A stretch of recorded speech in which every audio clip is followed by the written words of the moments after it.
पहनाया जा सके। तो अगले कुछ मिनटों में हम लोग डायबिटीज और डिसलिपिडीमिया को डिस्कस करेंगे कि डायबिटीज के साथ लिपिड्स का क्या रोल है। देखिए, ये बहुत पहले, आज से लगभग 100 साल पहले, 95 ईयर्स पहले, और जॉसलिन जो कि एक अथॉरिटी माने जाते हैं डायबिटीज में, उनका क्या कहना था? An excess of fat in body, जो मोटापा है, an excess of fat in diet, an excess of fat in blood, ये तीन चीजें हैं जो कि डायबिटीज के साथ, उम्र के साथ और हमारे लिए हानिकारक होती है। इनसे क्या होता है? इन्हीं से डायबिटीज शुरू होती है और इसी से शरीर का अंत होता है। क्यों? 75% of diabetics they die of cardiovascular atherosclerotic cardiovascular disorders. तो एथेरोस्क्लेरोटिक इवेंट से, चाहे वो हार्ट अटैक हो, चाहे वो पैरालिसिस हो, चाहे ब्रेन हेमरेज हो, तो जो वैस्कुलर इवेंट से पेशेंट्स की डेथ होती है, उसके पीछे मूल कारण एथेरोस्क्लेरोसिस। एथेरोस्क्लेरोसिस क्या है? ब्लड में और ब्लड से होते हुए ब्लड वेसल की वॉल में फैट का जमा होना।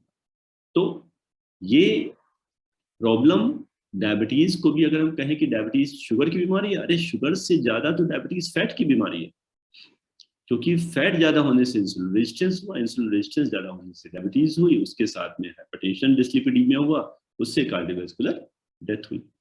तो ये जो डिसलिपिडीमिया, जो ब्लड में फैट का लेवल ज्यादा होना, जिसमें कि कोलेस्ट्रॉल का एलिवेशन भी आता है और ट्राइग्लिसराइड का एलिवेशन भी आता है, जो दो मेन प्रकार के लिपिड्स हैं, उनका बढ़ना, ये हमारी आशा से ज्यादा विकराल परिस्थिति है। आप ये सोचो, ये सरकारी स्टडी है, ये स्पॉन्सर्ड स्टडी नहीं है कि मैनकाइंड वालों ने करा ली और उसमें बता दिया कि लिपिड्स बहुत ज्यादा है, हमारी दवा लो। आईसीएमआर की स्टडी है जो कहती है 85% मेल और 98% फीमेल में कोई ना कोई कंपोनेंट लिपिड डिसऑर्डर का मिलता है डायबिटिक्स में। तो डायबिटिक्स में 85 to 98% लोगों में लिपिड डिसऑर्डर है, और हम लोग केवल एंटी डायबिटिक लिख के और मुक्ति पा लेते हैं, हो गया सारा काम। डायबिटीज में डेथ किससे होती है? डायबिटीज में डेथ होती है कार्डियोवैस्कुलर डिसऑर्डर से, और कार्डियोवैस्कुलर डिसऑर्डर किससे होता है? लिपिड से। तो अगर हम डायबिटीज, अगर हम अपनी पॉपुलेशन में बात करें, तो नॉन कम्युनिकेबल डिसऑर्डर्स की, हाइपरटेंशन, ये हम देख रहे हैं 25-30% लोगों में है, अलग अलग स्टेट्स में। डायबिटीज, ये हम देख रहे हैं 10-12-15% लोगों में है।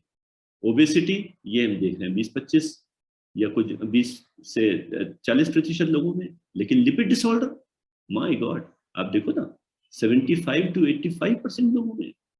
तो जो सबसे बड़ा चंक है वो सबसे नेग्लेक्टेड है, क्योंकि लिपिड्स ऊपर हो जाए, लिपिड नीचे हो जाए, मरीज को कोई दिक्कत ही नहीं होती।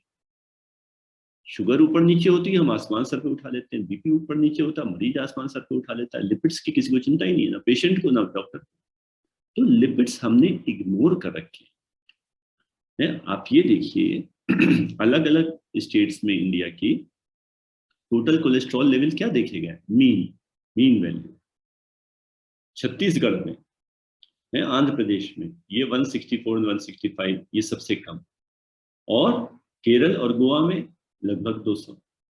अगर हम टोटल कोलेस्ट्रॉल को 160 अपर लिमिट लेके चलें तो सभी लोगों में ज्यादा है, अगर 180 की अपर लिमिट लेके चलें तो 3 स्टेट्स में ज्यादा है।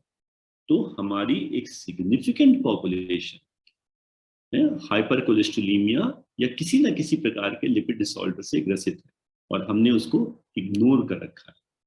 हम शुगर की, ब्लड प्रेशर की बात, शुगर पे सबसे ज्यादा ध्यान देते हैं, ब्लड प्रेशर पे उससे कम, और लिपिड्स पे देते ही नहीं। जबकि ब्लड प्रेशर एक ऐसी चीज है।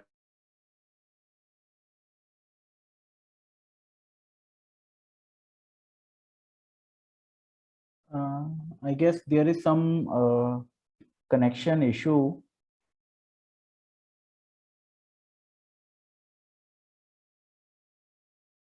Saurabh, can you hear me? Yes, sir. Yes, sir. Okay, so I guess sir के end पे ही कुछ connection का issue है.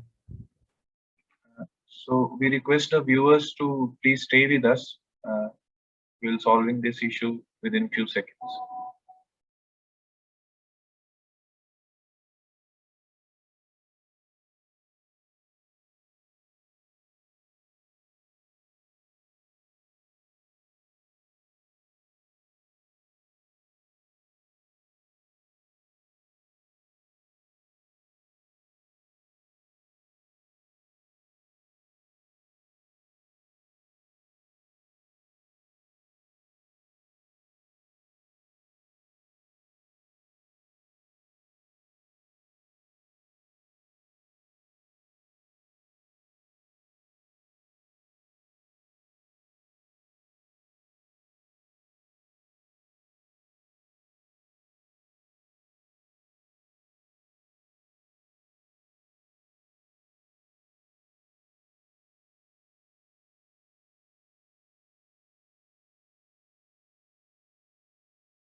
डियर व्यूअर्स, जो बात हुई है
मैं एक बार फिर से बस दोहराना चाहूंगा कि प्लीज आप लोग यहाँ पर रहिएगा।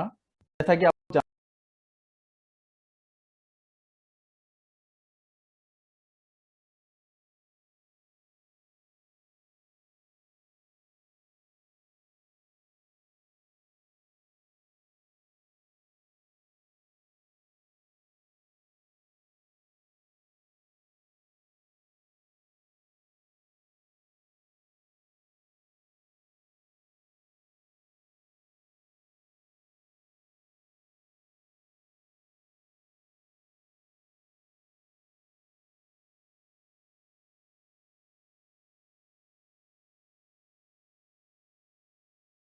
आना जरूरी है। जैसा कि सर अभी समझाएंगे भी सारा, सर बताएंगे कि किस तरह से लिपिड इम्पैक्ट करते हैं। इस लिपिड को इम्पैक्ट करता है शुगर की वजह से, हाई शुगर लिपिड को भी इम्पैक्ट करती है, हमारी लिपिड प्रोफाइल को, कोलेस्ट्रॉल वगैरह को। तो वो सर अभी ये पूरा बहुत एक इम्पोर्टेंट सेशन है ये, तो प्लीज आप लोग हमारे साथ बने रहिएगा। सर ज्वाइन ही करने वाले हैं। सर ने ज्वाइन, हाँ सर ज्वाइन कर चुके हैं सर। नहीं सर, ये तो मतलब डिजिटल वर्ल्ड का ये तो एक चैलेंज है ही है। लाइट चली गई तो सब अनस्टेबल हो गया। Right sir.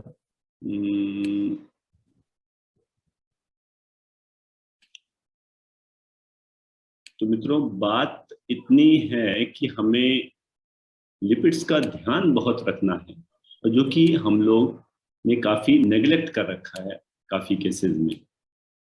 तो लिपिड्स के प्रति सतर्क रहें। जो लिपिड डिसऑर्डर्स है डायबिटीज में, वो मुख्यतः 3 चीजों से होती है, 3 प्रकार उसमें कंपोनेंट्स हैं उसके, हाई ट्राइग्लिसराइड और लो एचडीएल। लो एचडीएल, हाई ट्राइग्लिसराइड, इसको कहते हैं इंडियन फिनोटाइप, ये हम भारतीयों में बहुत बहुत कॉमन है। एलडीएल हमारे अंदर बहुत ज्यादा नहीं बढ़ा होता जितना वेस्टर्न सोसाइटीज में मिलता है, लेकिन जो एलडीएल है क्वालिटेटिवली खराब होता है। स्मॉल डेंस एलडीएल, देखने में छोटे लगे, घाव करे गंभीर। तो वो एलडीएल, जो छोटा एलडीएल है, वो ज्यादा खुराफाती होता है, ज्यादा गड़बड़ करता है।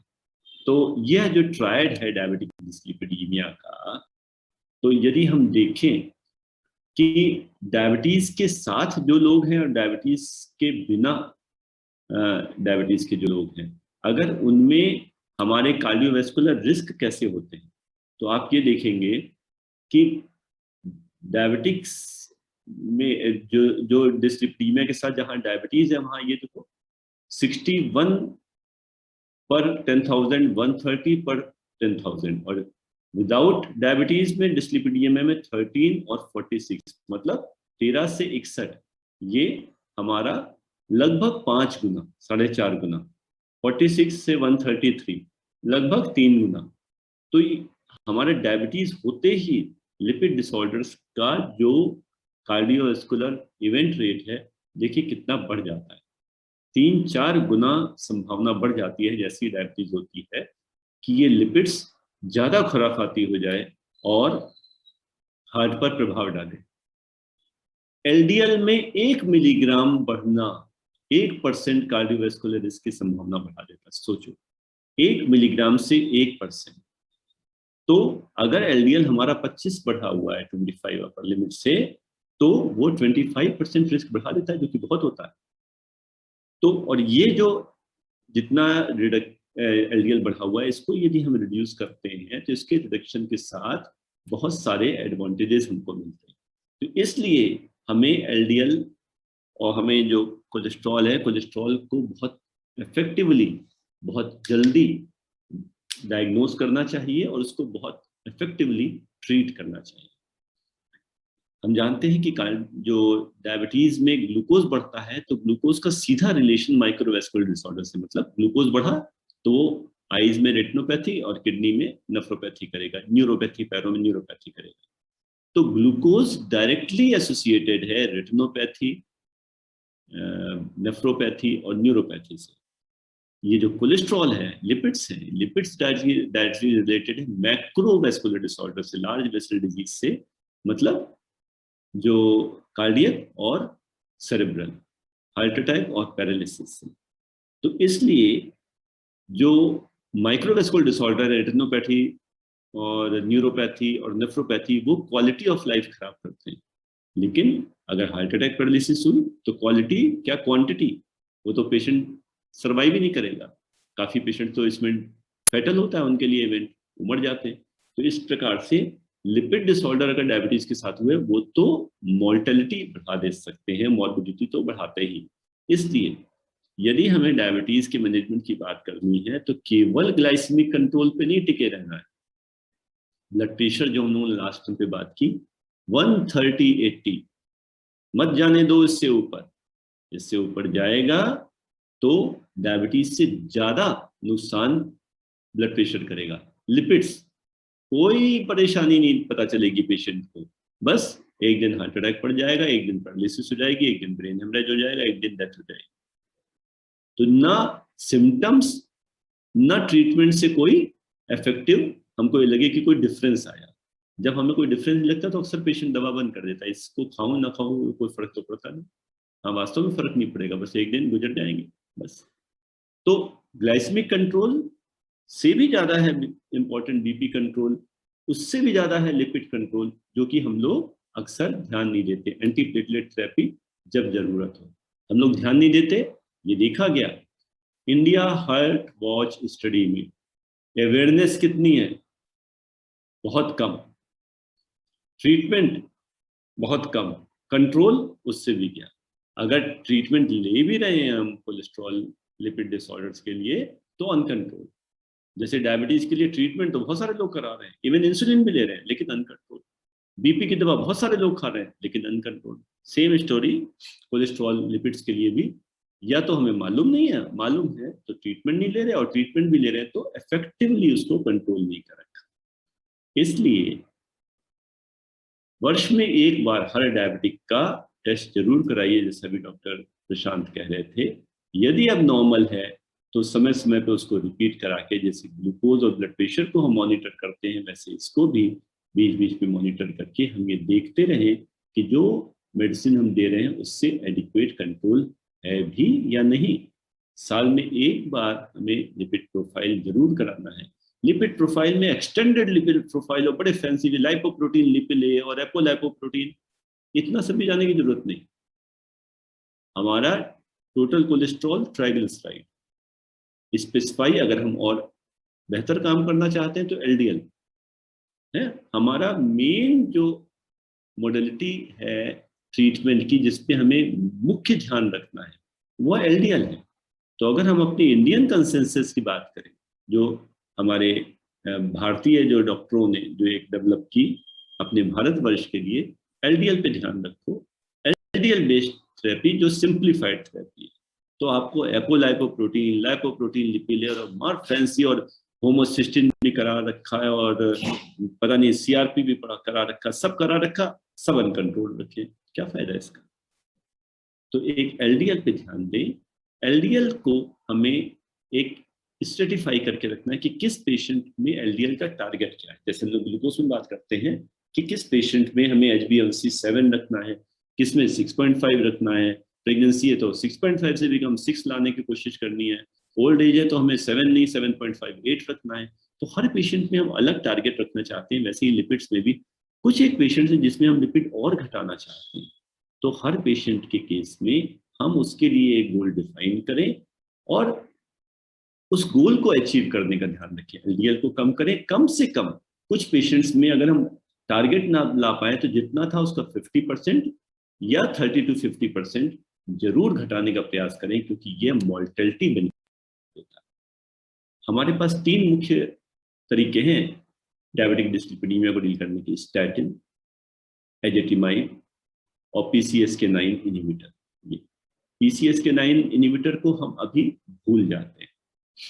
एजेटिमाइब को अभी हम पासिंग रेफरेंस पे लेते हैं। जैसे हम लोग एंटी डायबिटिक डिस्कस करते हैं तो हम कहते हैं वहाँ पे अभी GLP-1 एनालॉग 99% नहीं देते, डॉक्टर्स उसको यूज करते हैं, उसको भी भूल जाओ। अभी DPP-4 इनहिबिटर को ठीक से समझो, उसको ही बात करो। मेटफॉर्मिन को ठीक से समझो, सल्फोनिलयूरिया को ठीक से समझो। उसी प्रकार से यहाँ पे हम आज अगर बात करेंगे तो हम कहेंगे स्टैटिन को हम प्रॉपरली इस्तेमाल कर लें, हमारे 95% पेशेंट्स इससे ठीक हो जाएंगे। तो हम अपने ट्रीटमेंट को आज स्टैटिन तक सीमित रखेंगे। 95% का काम कर लें, 5% के लिए एक्सपर्ट बैठे। 95% तो हमारे अनकंट्रोल में आ जाए। स्टैटिन थेरेपी बहुत आसान है। जैसे हमने कहा ना, DPP-4 इनहिबिटर किसी को देना हो, कुछ सोचना ही नहीं, कोई साइड इफेक्ट ही नहीं, हाइपो होता नहीं, आराम से ग्लाइसेमिक कंट्रोल बेहतर बना देते हैं। वैसे ही स्टैटिन थेरेपी को देना हो, बहुत सारे साइड इफेक्ट इसके लिए लिखे जाते थे। माइल्जिया हो जाएगा, रेब्डोमाइलिसिस हो जाएगी, लेग पेन होगा। फिर देखा गया कि ये सब कारणों के पीछे अधिकांश लोगों में तो एसोसिएटेड विटामिन डी डिफिशिएंसी थी। तो शायद ये जो जितने डिसऑर्डर जो साइड इफेक्ट्स प्रोफाइल स्टैटिन के साथ कहीं कहीं, उनमें से अधिकांश तो स्टैटिन के कारण से थी ही नहीं। तो स्टैटिन भी ऐसी दवा है जिसका practically free from side effect. निश्चिंत तो होकर दीजिए, ना पेशेंट को कोई नुकसान करेगी, अच्छा ना फायदा दिखाई देगा, दिखाई कुछ नहीं देगा, सब हिडन है। तो इसका जो लाभ है वो क्या है? कार्डियोवैस्कुलर इवेंट रोकना। अच्छा, इवेंट नहीं हुई तो हमें पता ही नहीं चलेगा कि फायदा हुआ कि नहीं हुआ। लेकिन ये देखा जाता है कि जब हम स्टैटिन थेरेपी देते हैं तो इवेंट रेट कम हो जाता है, साइड इफेक्ट ना के बराबर। क्या कम होता है? 38 मिलीग्राम अगर हम एलडीएल कम कर लेते हैं, 1 मिलीमोल, मतलब आप 40 की फिगर अगर याद रखो, 1 मिलीमोल लगभग 40 के बराबर होता है। एलडीएल को 40 घटाते हैं, सोचो 10% मॉर्टेलिटी कम हो गई भाई, कितनी बड़ी फिगर है। एक दवा जो हम लोग बड़े आराम से ऐड कर सकते हैं, जो कि कोई कॉस्टली भी नहीं है, अब 5 से 10 रुपए के बीच में आ जाती है, तो एक मेडिसिन जोड़ने से 10 में से 1 पेशेंट की डेथ रोक ली है, और 7 में से 1 पेशेंट की वैस्कुलर मॉर्टेलिटी रोक ली। हमें क्या ध्यान रखना है कि जब हम स्टैटिन जोड़ते हैं तो एलडीएल मुख्य तौर पे, जो हमारा सबसे मुख्य पॉइंट है, ये एलडीएल कम करता है, ट्राइग्लिसराइड और एचडीएल को भी प्रभावित करता है। ट्राइग्लिसराइड और एचडीएल, ट्राइग्लिसराइड तो डाइट से बहुत अच्छा कंट्रोल होता है। एक पेशेंट अनकंट्रोल्ड डायबिटीज के साथ आया आपके पास, आपने देखा उसकी शुगर 300-400, अब आप उसका अगर लिपिड प्रोफाइल कराएं तो आप देखेंगे ट्राइग्लिसराइड भी उसका 300 करीब होता है। तो आपको लगेगा ट्राइग्लिसराइड बहुत बड़े हैं, इसमें मैं फिनोफिब्रिलेट जोड़ दूं तो ये ठीक हो जाएंगे है? तो आपने सपोज उस टन पे फिनोफिब्रिलेट नहीं लिखी, आप पेशेंट 15 दिन बाद आया, ग्लाइसेमिक कंट्रोल आपने बड़ा अच्छे अचीव किया, तो 300 और 400 शुगर जो थी उसको आप 100-150 ले आए। अब आप ट्राइग्लिसराइड करा के देखिए, आप देखेंगे 300 वाला ट्राइग्लिसराइड 200 पौने 200 रह गया। तो ग्लाइसेमिक कंट्रोल जैसे ही अचीव करते हैं ट्राइग्लिसराइड तो उसके साथ ही फॉल कर जाते हैं और रिमार्केबल असर होता है।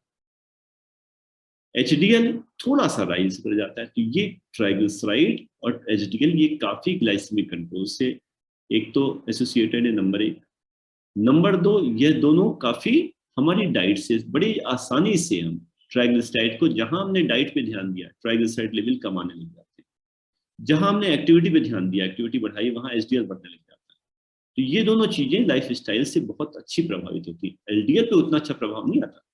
एलडीएल 10% भी घटाना बड़ा मुश्किल है डाइट से। एलडीएल के लिए प्रिडोमिनेंटली हमारे स्टैटिन थेरेपी ये काम करती है। तो हम स्टैटिन थेरेपी को बहुत अच्छे से सोच लें, सीख लें, समझ लें, है? कोई लंबी चौड़ी बात नहीं, बड़े आराम से इसको हम अपने पेशेंट्स में यूज कर सकते हैं। जितना जो यूरोपियन सोसाइटी ऑफ कार्डियोलॉजी है या यूरोपियन एसोसिएशन ऑफ एथेरोस्क्लेरोसिस है, उसके स्टेटमेंट्स में आपके सामने रख रहा हूं कि जितना एलडीएल की वैल्यू कम करते हैं उसी प्रोपोर्शन में कार्डियोवैस्कुलर रिस्क जो है वो कम होता जाता है। नहीं होता आप ग्लूकोज लेवल इतना कम कर दीजिए तो उतना फायदा मिल जाएगा, ऐसा नहीं होता। लेकिन कोलेस्ट्रॉल में होता है, जितना आप एलडीएल कम करते जाओगे उतना रिलेटिव रिस्क कार्डियोवैस्कुलर इवेंट का कम होता जाएगा। जरा देखें 1 millimole is equal to 38 milligram percent, 38 को 40 कर लें तो एलडीएल को अगर हमने 40 घटाया तो आप ये देखिए इतना हमारा रिडक्शन मिल जाता है हमें कार्डियोवैस्कुलर इवेंट में। अगर रिस्क कम है तो फायदा भी कम मिला, अगर रिस्क कार्डियोवैस्कुलर रिस्क 30% से ज्यादा है तो फायदा भी ज्यादा मिला।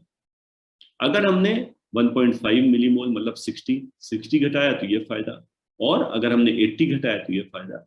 जितना हम एलडीएल घटाते गए फायदा उतना ये देखिए बढ़ता गया। जितना रिस्क ज्यादा था उतना लाभ भी ज्यादा मिला, जितना रिस्क कम था उतना लाभ कम मिला। तो एलडीएल में जितना हम रिडक्शन दे रहे हैं कार्डियोवैस्कुलर रिस्क में उतना हमको एडवांटेज मिल रहा है। दूसरी बात, कितना हम एलडीएल कम करते जाएं ये बहुत पुरानी बहस है। हम 25 वर्षों से सुन रहे हैं कि एलडीएल कम करना एक जे कर होता है, बहुत ज्यादा कम कर दिया तो भी हानिकारक हो जाएगा। तो कहां तक कम करें? पहले फिगर आई कि 100 तक लाओ, फिर आया 70 तक लाओ, अब है 55 तक भी लाने में एलडीएल सेफ है और उसके लाभ हमें मिलते हैं। तो कई स्टडीज इधर हुई कि जिनमें एक स्टडी ये देखिए इसमें 66 वर्सेस 50 इनको कंपेयर किया गया, मतलब लेस देन 70 को लेस देन 50 से कंपेयर किया गया, लेस देन 70 को लेस देन 55, 90 को 30 से, 90 को 55 से, और हर एक में देखा गया कि जब हम ये देखिए आप 70 से कम को भी हम 55 से कम ले जाते हैं तब भी हमें बेनिफिट मिल रहा है। 90 से अगर हम 55 या 30 ले जा रहे हैं तब तो मिल ही रहा है, लेकिन 70 से कम ले जा रहे हैं तब भी मिल रहा है। तो कई स्टडीज में देखा गया कि 70 के नीचे जाने पे भी हमें एडवांटेज मिलता है। इसलिए जो पुरानी रिकमेंडेशंस थी जिसमें कम रिस्क वालों में 115 और ज्यादा रिस्क वालों में 70, जो पहले 5 साल पहले प्रपोज किया जाता था, अब रिवाइज होकर उन्होंने क्या किया कि जितना रिस्क कम है तो 115 या 100 से कम रखो, लेकिन रिस्क हाई होने पे 70 से कम और वेरी हाई होने पे 55 से कम हमको ले जाना है, क्योंकि इससे हमने ये देखा कि उसके नुकसान नहीं है। या कम से कम 50% का रिडक्शन जरूर कर लें। अगर हम 55 नहीं पहुंच पा रहे हैं तो जितना है उसका आधा करने का प्रयास जरूर करें। तो यह हम देख रहे हैं, नंबर 1 एलडीएल घटाने से लाभ मिलता है। दूसरा 55 तक ले जाने में भी high risk very high risk category में हमें नुकसान नहीं होता, हमें लाभ मिलता है। तीसरा पॉइंट, ये एलडीएल लोअरिंग किस हिसाब से करनी है? हर पेशेंट में 55 पहुंचना है? नहीं, पेशेंट का रिस्क कैलकुलेट करना है, कौन कितने रिस्क पे है, उसका बेसलाइन एलडीएल कितना है। तो जो जितने रिस्क पे है उसको उतना टाइट कंट्रोल करना है, क्योंकि डायबिटीज में तो हमने देखा कि हम ज्यादा ग्लूकोज कम कर देंगे तो हाइपोग्लाइसीमिया हो जाएगा, नहीं वो है ब्लड प्रेशर ज्यादा कम कर देंगे तो हाइपरटेंशन हो जाएगा, पोस्चुलर हाइपरटेंशन हो जाएगा, चक्कर खा के गिर जाएगा। कोलेस्ट्रॉल में 55 तक जाने में भी कोई दिक्कत नहीं हो रही, लेकिन हर एक का 55 नहीं ले जाना। रिस्क कैलकुलेट करिए। अमेरिकन कॉलेज ऑफ कार्डियोलॉजी का रिस्क कैलकुलेटर, ये जैसे हम लोग EGFR कैलकुलेशन की बात करते हैं ना डायबिटीज में, वैसे ही ये कार्डियोवैस्कुलर रिस्क कैलकुलेटर है। ऑनलाइन जाइए, age, gender, race, systolic diastolic blood pressure और लिपिड प्रोफाइल में टोटल HDL LDL ये फीड करिए। ये बता दीजिए कि आपको डायबिटीज है कि नहीं, स्मोकर है कि नहीं, कोई ब्लड प्रेशर की ट्रीटमेंट, कोलेस्ट्रॉल का ट्रीटमेंट या एस्पिरिन ले रहे हैं कि नहीं। ये आपको फीड करने में मुश्किल से आधा मिनट लगेगा। और ये करने के बाद मैंने अपना रिस्क कैलकुलेट किया, तो ये क्या बता रहा है, 5% बॉर्डर लाइन रिस्क। तो फ्री फ्रॉम रिस्क नहीं हो गए, दुनिया में हम आए हैं तो जीना ही पड़ेगा, और जीवन है जहर तो पीना ही पड़ेगा। कुछ ना कुछ एज बढ़ेगी तो रिस्क बढ़ेगा। Current 10 year risk is 5%। 10 साल में कार्डियोवैस्कुलर डिसऑर्डर का रिस्क कितना है, 5%। तो ये इसको फीड करने पे ये रिस्क निकला। अब इस रिस्क के अनुसार हम पेशेंट को क्वांटिफाई करें। रिस्क लेस देन 5% है तो लो रिस्क है। हम LDL का टारगेट 116, 115, 115, 116 बना के रख सकते हैं। इससे कम करें अगर रिस्क लेस देन 1%। 1 to 5% वाले रिस्क वाले लोग LDL का टारगेट 100 लेके चलेंगे, लेस देन 100 उसको रखेंगे। कौन? या फिर वो लोग जो ये 1 to 5% तो नॉन डायबिटिक्स की बात हो गई, या डायबिटीज है लेकिन यंग एज है, डायबिटीज बहुत पुरानी नहीं, लेस देन 10 ईयर्स, और कोई दूसरा रिस्क फैक्टर नहीं। तो डायबिटिक होते ही व्यक्ति लो रिस्क से मॉडरेट रिस्क में पहुंच गया, एक बात तो पक्की हो गई। तो डायबिटीज होते ही वो मॉडरेट रिस्क में आ गया। अगर रिस्क कैलकुलेशन में 5% से कम है तो डायबिटीज होते ही हमारा टारगेट हो जाता है less than 100। Non diabetic less than 116, diabetes के साथ में लेस देन 100। डायबिटीज ज्यादा पुरानी नहीं है तो। अब डायबिटीज जैसे जैसे पुरानी हुई, डायबिटीज मोर देन 10 ईयर्स, रिस्क अगर 5 to 10% है, डायबिटीज पुरानी है, टोटल कोलेस्ट्रॉल बढ़े हैं, LDL बढ़ा है, ब्लड प्रेशर बढ़ा है, मतलब डायबिटीज, हाइपरटेंशन, हाइपरकोलेस्टेरोलेमिया, अगर ये तीनों चीजें हैं तब हम हाई रिस्क, मतलब तीनों नहीं, मतलब ये अगर रिस्क फैक्टर्स हैं तो हम हाई रिस्क में आ गए। डायबिटीज मोर देन 10 ईयर है, हाइपरटेंशन है, हाइपरकोलेस्टेरोलेमिया है, और अभी कोई दूसरा और मेजर रिस्क फैक्टर नहीं है, ये CKD है। अगर EGFR 30 से 60 के बीच में है, मॉडरेट CKD, तो हम हाई रिस्क में आ गए। हाई रिस्क में आते ही हमें अपना टारगेट रिवाइज करके 70 लेना है। तो मित्रों क्या बात हुई कि डायबिटिक नहीं होने तक लो रिस्क पे थे, जैसे ही डायबिटीज हुए हम मॉडरेट रिस्क में आ गए, जैसे ही डायबिटीज मोर देन 10 ईयर्स हुई हम हाई रिस्क में आ गए। तो पहले कहते थे कि every diabetic is equivalent to cardiovascular event, ऐसा नहीं है। मोर देन 10 ईयर्स वाले डायबिटीज मुख्यतः कार्डियोवैस्कुलर इक्विवेलेंट में है, वो हाई रिस्क में आ जाते हैं। अब जैसे ही मोर देन 10 ईयर हुआ हमें LDL का टारगेट लेस देन 70 बनाना पड़ेगा। तो जैसे ही ब्लड प्रेशर हुआ, जैसे ही कोलेस्ट्रॉल बढ़ा, जैसे ही डायबिटीज मोर देन 10 ईयर्स की हुई या क्रोनिक किडनी डिजीज हुई मॉडरेट। अब अगर हमारा स्कोर कैलकुलेशन में मोर देन 10% आता है, या डायबिटीज बहुत पुरानी है मोर देन 20 ईयर्स, या मोर देन 3 रिस्क फैक्टर्स हैं, हमने पहले कहा कि केवल हाइपरटेंशन हो, केवल कोलेस्ट्रॉल हो ना, मोर देन 3 हो, डायबिटीज के साथ उसके टारगेट ऑर्गन डैमेज भी हो चुके हो, नेफ्रोपैथी, न्यूरोपैथी, रेटिनोपैथी, ये सब, CKD सीवियर हो लेस देन 30 EGFR, तो इन सब कंडीशंस में या फैमिली हिस्ट्री हो, हमारी वेरी हाई रिस्क ग्रुप में आ गए। तो जैसे ही डायबिटीज हुई मॉडरेट रिस्क में आए, डायबिटीज मोर देन 10 ईयर हुई हाई रिस्क में आए, लेस देन 70 टारगेट करो, डायबिटीज मोर देन 20 ईयर्स हुई या डायबिटीज के साथ टारगेट ऑर्गन डैमेज हुआ, हम वेरी हाई रिस्क ग्रुप में आ गए, टारगेट 55 करो। अगर 70 या 55 नहीं पहुंचा जा रहा तो कम से कम जितना बेसलाइन वैल्यू थी उसका 50% जरूर करो। तो हमें प्रॉपर गोल डिसाइड करना है कि किस पेशेंट में हमें किस गोल तक को अचीव करना है, ये बहुत इंपॉर्टेंट है। ऐसे ही नहीं कि 5 मिलीग्राम 10 मिलीग्राम पकड़ा दी और हम पेशेंट घूम रहा है। जितना डायबिटीज की ड्यूरेशन बढ़ती जाए, जितना डायबिटीज के कॉम्प्लिकेशंस बढ़ते जाए, उतना हमें अपना रिस्क असरटेन करना होगा। या अगर हम रिस्क कैलकुलेट करते हैं और मोर देन 10% आता है, तो इस प्रकार से हमें अपने पेशेंट्स में हमें देखना है कि किस पेशेंट को किस टारगेट तक ले जाना है।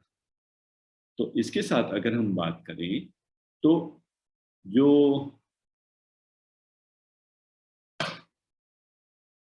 एक्सट्रीम रिस्क वाले पेशेंट, उसमें लेस देन 55 जैसे बात हुई, वेरी हाई रिस्क में लेस देन 70, हाई रिस्क में लेस देन 100 और लो रिस्क में लेस देन 130 या 150। तो ये हैं हमारी रिकमेंडेशंस जो सोसाइटीज ने दी हैं।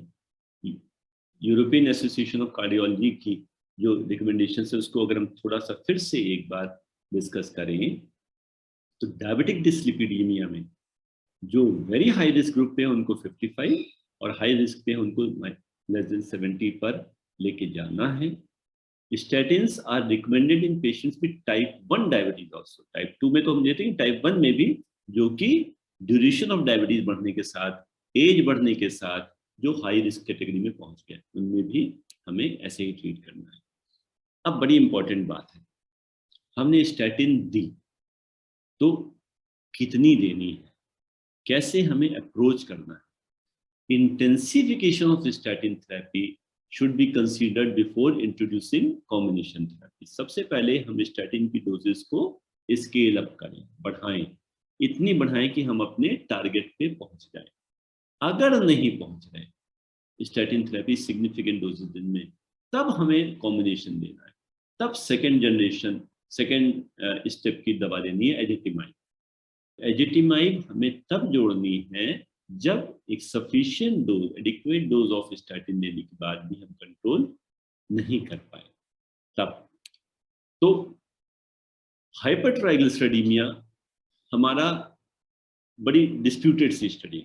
ये कुछ स्टडीज कहती हैं कि ट्राइग्लिसराइड बढ़ा है तो कार्डियोवैस्कुलर प्रॉब्लम्स बढ़ाता है, कुछ स्टडीज कहती हैं नहीं, ट्राइग्लिसराइड से कार्डियोवैस्कुलर प्रॉब्लम नहीं बढ़ती, ये पेंक्रेटाइटिस का रिस्क बढ़ाता है, तो इसलिए ट्राइग्लिसराइड के लिए वरी होने की जरूरत नहीं।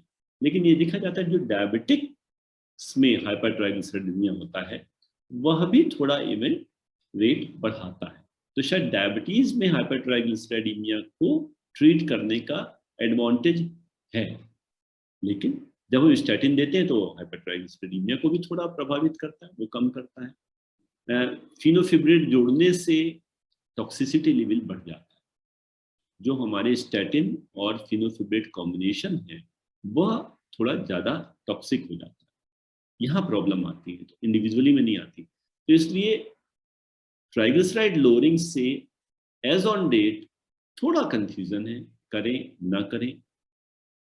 कई प्रोपोनेंट्स आ रही हैं, कई स्टडीज के कंक्लूजन की नहीं करना चाहिए है, शायद उससे बेनिफिट मिले, लेकिन अभी थोड़ा कंफ्यूजन बरकरार है। स्टैटिन थेरेपी को ऑप्टिमम करके दो, एलडीएल को बेस बना के चलो, एलडीएल को कंट्रोल करो, ट्राइग्लिसराइड पे भी उसका लाभ मिलेगा। तो इसलिए अपने डायबिटिक्स में स्टैटिन को हम लोग देना जोड़ना सीखें। हम लोग लिपिड प्रोफाइल और लिपिड एब्नॉर्मलिटीज के लिए स्क्रीन करें, अपने पेशेंट का रिस्क कैलकुलेट करें, उसके अनुसार उसकी डोज को एडजस्ट करें कि हमें कहाँ ले जाना है, लेस देन 100 रखना है या लेस देन 70 रखना है या लेस देन 55 रखना है। जो इतनी सारी मेडिसिन अवेलेबल हैं, हम आजकल देखिए रोजुवास्टैटिन, एटोवास्टैटिन ही आप यूज़ करते हो। सिम्वास्टैटिन तो 20 साल पहले यूज़ होती थी, अब तो यूज़ ज़्यादा नहीं की जाती। हालांकि उसके साथ जो पुराने ट्रायल्स हैं उनके रिजल्ट्स बहुत अच्छे हैं और कार्डियोलॉजिस्ट सिम्वास्टैटिन 40 मिलीग्राम देने के बड़े फैन हैं क्योंकि उसके साथ रोबस्ट इफेक्ट्स हैं। लेकिन अधिकांश केसेस में आजकल एटोरवा या रोजुवास्टैटिन दी जाती है तो जहाँ पे हमें लगभग हर पेशेंट में हमें 5 to 10 मिलीग्राम रोजुवास्टैटिन या एटोरोवास्टैटिन उसकी डबल डोज में, rosuvastatin dose by weight on weight basis पे वो 2 टाइम्स मोर पोटेंट है। तो रोजुवास्टैटिन हमारी 5 to 10 मिलीग्राम या एटोरोवा उसकी डबल डोज में। जहाँ पे हमें हाई इंटेंसिटी थेरेपी देनी है बहुत एग्रेसिव लोडिंग के लिए, वहाँ पे रोजुवा हम 40 मिलीग्राम और एटोरोवा 80 मिलीग्राम तक जा सकते हैं। अब बात ये आती है कि कैसे अप्रोच करना है पेशेंट को। ये तो बहुत छोटी उसमें है, फॉन्ट में स्लाइड नहीं समझ पाएंगे हम, लेकिन पहले हमने स्क्रीन किया, पेशेंट का रिस्क कैलकुलेट किया, और रिस्क कैलकुलेट करने के बाद हमने टारगेट डिसाइड, हमने पहले तो ये डिसाइड किया कि इसको थेरेपी की जरूरत है या नहीं है, स्टैटिन देने हैं कि नहीं देने हैं। अगर देने हैं तो हमने सबसे पहले स्टैटिन शुरू किए, और स्टैटिन पे देखा कि स्टैटिन देने के बाद हमारा डोज हम गोल अचीव किया कि नहीं किया, स्टैटिन की डोज बढ़ाओ, फिर देखो अचीव किया कि नहीं किया, अभी भी नहीं किया, बढ़ाने के बाद तब हम एजिटिमाइब दें, एजिटिमाइब देने के बाद भी कंट्रोल नहीं हुआ, तब हम PCSK9 इनहिबिटर दे रहे हैं। तो हम फिर आपसे वही कह रहे हैं, स्टैटिन को ठीक से देना सीख लीजिए, इन दोनों को आप छोड़ दीजिए। 95% काम स्टैटिन से आप कर लेंगे, बहुत कम केसेस में बाकियों की जरूरत पड़ेगी, लेकिन उस काम को 95% को बहुत एग्रेसिवली करिए, रिस्क कैलकुलेट करके करिए कि हमें अपने पेशेंट को कहाँ लेकर जाना है। मोर देन 190 हो अगर हमारा कोलेस्ट्रॉल, तो पहले दिन से वो at very high risk group है, और हमको उसमें एग्रेसिव ट्रीटमेंट देना है। और यही चीज अगर हमारा ऑलरेडी बहुत कम है तो लाइफस्टाइल मैनेज पे करना है।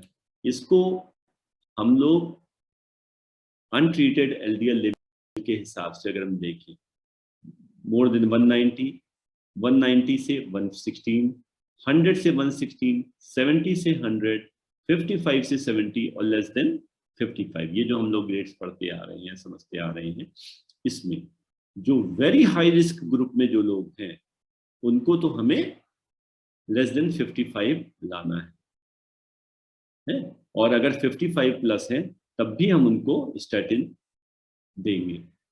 जो सीवी रिस्क जिनका 10% से जो कम है और जो हाई रिस्क में है उनको हम 70 बिलो 70 लाना है, 70 से ऊपर होगा तब हम ड्रग देंगे। जो लो रिस्क में है 5 to 10% वाले, उनमें हमें लेस देन 100 लाना है, मोर देन 100 होगा तब हम उनको ड्रग देंगे। मॉडरेट रिस्क वालों को मोर देन 115 पे, और लो रिस्क वालों पे वो हम 115 के बाद भी हम अपनी लाइफ स्टाइल मॉडिफिकेशन वगैरह पे ट्राई कर सकते हैं। तो हमें यह बहुत आवश्यक है कि स्ट्रेटिफाई करके तब उसके अनुसार हम पेशेंट को ट्रीट करें। किसी पेशेंट के लिए टारगेट 55 है, किसी के लिए 70, किसी के लिए 100, बहुत कम लोग हैं जिनके लिए 115 या 130 का टारगेट है, जब जिनके लिए कोई रिस्क फैक्टर जिनके पास नहीं। तो जो एक्सट्रीम रिस्क पे है उसको हमें हाई इंटेंसिटी स्टैटिन देनी है। कौन? जिसको ऑलरेडी एथेरोस्क्लेरोसिस, जिसको ऑलरेडी डिजीज है और अभी भी ऑनगोइंग डिजीज है, एंजाइना चल रहा है, उसको हाई इंटेंसिटी स्टैटिन, या एथेरोस्क्लेरोटिक कार्डियोवास्कुलर डिजीज है, साथ में डायबिटीज है, CKD स्टेज 3 से ज्यादा है, इन सब केसेस में हाई इंटेंसिटी थेरेपी मतलब atorvastatin 40 milligram plus, rosuvastatin half dose 20 milligram plus. तो अगर ऑलरेडी हमारा पेशेंट सिम्टोमेटिक कार्डियोवास्कुलर डिसऑर्डर में है, या एडवांस्ड लॉन्ग स्टैंडिंग डायबिटीज और एडवांस CKD है, तो उसको हमें हाई इंटेंसिटी थेरेपी देनी है। अगर थोड़ा रिस्क कम हुआ, डायबिटीज विद 1 रिस्क फैक्टर और CKD विद एल्ब्यूमिनुरिया, एथेरोस्क्लेरोसिस, ये सब है, तब भी उसको हमें हाई इंटेंसिटी स्टैटिन थेरेपी देनी है। एटोरोवास्टैटिन 40 मिलीग्राम प्लस, रोजुवास्टैटिन 20 मिलीग्राम प्लस। अगर रिस्क कम हुआ 10 to 20%, 10 year risk, diabetes mellitus है, कोई रिस्क फैक्टर नहीं है, CKD एल्ब्यूमिनूरिया नहीं है और स्टेज 3 से पहले ही है, तब उस केस को हम मॉडरेट इंटेंसिटी स्टैटिन देंगे। मतलब एटोरवा 10 से 20 मिलीग्राम, रोजुआ इसकी हाफ 5 to 10 मिलीग्राम। अगर पेशेंट लो रिस्क पे, कोई उसको रिस्क फैक्टर नहीं है, तब हमें अगर देने की जरूरत पड़ती है on the basis of elevated cholesterol level, तब हम उसका टारगेट डिवाइस करते हुए और लो डोज में मॉडरेट इंटेंसिटी वाली स्टैटिन थेरेपी यूज करेंगे। क्या मतलब हुआ इनका कि हाई डोजेस में जो हमारा atorvastatin 40 to 80 milligram, rosuvastatin 20 to 40 milligram, moderate में उस रोजुआ 5 से 10, एटोरवा 10 to 20 मिलीग्राम। साथ में बाकी ड्रग्स मॉडरेट इंटेंसिटी में ट्राई कर सकते हैं आप, सिम्वास्टैटिन, पिटावास्टैटिन, लोवास्टैटिन वगैरह वरदान। नहीं कंट्रोल होता तो एजिटेमाइब जोड़िए, उससे भी नहीं कंट्रोल होता तो PCSK9 इनहिबिटर्स जोड़िए। तो इस प्रकार मित्रों, डायबिटिक्स में डिसलिपिडीमिया के अपने डिसएडवांटेजेस हैं, बहुत कॉमन है, हमारी उम्मीद से ज्यादा कॉमन, और उससे भी खराब चीज है हम इसके प्रति आंख मूंद के बैठे। हम इस पे जो काम बड़ी आसानी, डायबिटीज ट्रीट करना बहुत मुश्किल है, बहुत मुश्किल है, कंट्रोल लाना छक्के छूट जाते हैं। ब्लड प्रेशर कंट्रोल करना उससे आसान है और उससे ज्यादा रिवार्डिंग है। हाइपरलिपिडीमिया ट्रीट करना सबसे आसान है और ये सबसे ज्यादा रिवार्डिंग है, लेकिन हम इसको भूले बैठे रहते हैं। तो कहीं ना कहीं हमारी अवेयरनेस, हमारी एक्टिवनेस की कमी है कि जो सबसे आसान काम है उस पर हम लोग कैजुअल अप्रोच रखते हैं और उस पर हम ध्यान नहीं दे रहे, जिससे हम बहुत बड़े एडवांटेज ले सकते हैं। तो डायबिटिक पेशेंट्स बहुत हाई रिस्क पे हैं, स्टैटिन उसके लिए बहुत प्रभावी उपचार है, और स्टैटिन फर्स्ट लाइन थेरेपी है जिसको देके हम बहुत बहुत लाभ ले सकते हैं। जब स्टैटिन से कंट्रोल अचीव ना हो, तब हमें एजिटेमाइब और PCSK9 इनहिबिटर जैसी दवाओं को ऐड करना है। लाइफ स्टाइल इंटरवेंशन से हम डायबिटीज का प्रोग्रेशन रोक सकते हैं और उसके कार्डियोवास्कुलर कॉम्प्लिकेशंस को रोक सकते हैं। बिल्कुल ठीक बात। वेट घटाएं, फिजिकल एक्टिविटी बढ़ाएं, डाइट में फैट कम करें, स्मोकिंग है तो उसको हटाएं। देखिए, पेशेंट को बताने से पहले अपने ऊपर ध्यान दें। जो पेट निकले हुए हैं उनको अंदर करें, स्मोक करते हैं तो उसको बंद करें, फिजिकल एक्टिविटी बढ़ाएं और डाइट में फैट घटाएं। फल, हरी सब्जी, salad, whole grain cereal, fatless milk, egg लेते हो तो एग वाइट, ये कुछ चीजें हैं जो हम अपनी दिनचर्या में शुरू करके अपने आप को तो स्वस्थ रखें, फिजिकल एक्टिविटी बढ़ा के अपना HDL तो बढ़ाएं, और स्मोकिंग जो सबसे बड़ा रिस्क फैक्टर है उसको हटाएं। लिपिड टारगेट, हर पेशेंट के लिए लिपिड की टारगेट अलग है, लेकिन डायबिटिक्स में हमें लेस देन 100 तो लाना ही लाना है। जिन डायबिटीज की लॉन्ग स्टैंडिंग ड्यूरेशन की कॉम्प्लिकेशंस वगैरह साथ में है रिस्क फैक्टर, उनको लेस देन 70, और जो बहुत लॉन्ग स्टैंडिंग के साथ में टारगेट ऑर्गन डैमेज के साथ में उनमें लेस देन 55 लाना है। एंटी डायबिटिक ट्रीटमेंट को भी हमें ये सोच समझ के सेलेक्ट करना है। जो पेशेंट्स जिनमें डिसलिपिडीमिया हो, मेटफॉर्मिन हमारे लिए लाभदायक है, SGLT2 इनहिबिटर लाभदायक है, पायाग्लोडोन लाभदायक है, GLP-1 एनालॉग बहुत लाभदायक है।